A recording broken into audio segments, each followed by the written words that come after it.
why your service-based business is actually not doing as well as it should be as a teenager. Now, I know a lot of my friends and a lot of teenagers try and get into service-based businesses like car detailing, leaf cleanup, snow removal, all of these different businesses because it's really easy to get into. They get the little edge because they're a teenager and people respect the hustle, which is good. But a lot of the teens get stuck at low numbers, don't really get very far, and aren't really able to turn that into actual large sums of money. They're typically stuck between 1 to 2, maybe 3,000 per month. So that's what I'm going to be covering in this video. I'm going to be giving you the number one reason that you are failing in your service-based business or your service-based business is not doing as well as it could be, and a couple of tips so you can make your service-based business that much better. So here's the first thing you need to understand when you're running a service-based business like you are as a teenager. You are the entire business, basically. For me, when I was starting my business at the very beginning, I was the entire business. I was the labor, I was the outreach, I was the sales, I was the management, I was the client acquisition, I was the HR, I was everything. And I managed everything.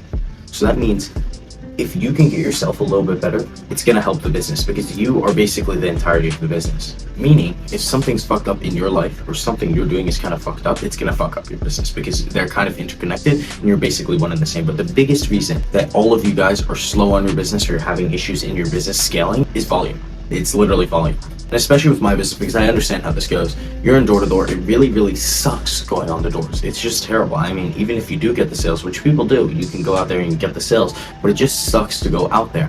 And what you need to overcome is just kind of a mindset of thugging it out, which is what I did. I'd always actually, at one point, make excuses as to, I'm going to only knock on Thursday, Friday, Saturday, and Sunday as my 4 knocking days, which is a good plan.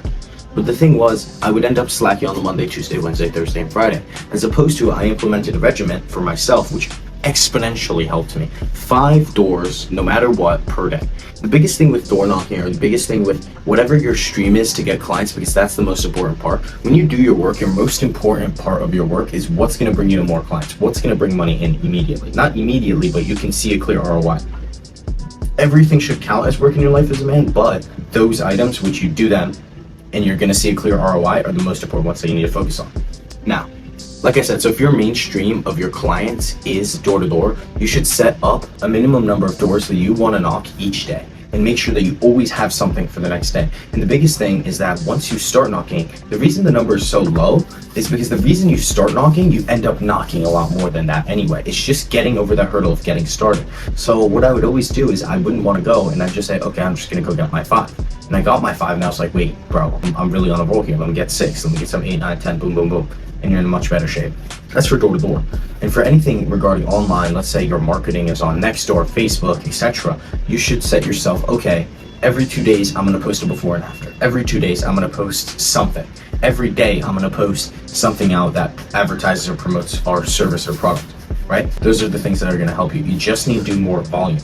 That's the biggest thing that's holding back a lot of teenagers, more volume. And don't be afraid to just lug on the extra jobs and just figure it out, see how it goes, see what happens. See if you can actually take 3 or 4 jobs on a day. You know, maybe you're only doing 1 or 2 and you don't think you can take the 3 or the 4, try and throw them in, figure it out. Worst thing that happens is you can just reschedule for a different day. Sorry, I can't come, boom. But typically, if you're the man and you can actually get shit done, you will figure it out. You'll find a guy and you'll get it done. That's my number 1 tip for what's holding most service-based businesses back as a teenager.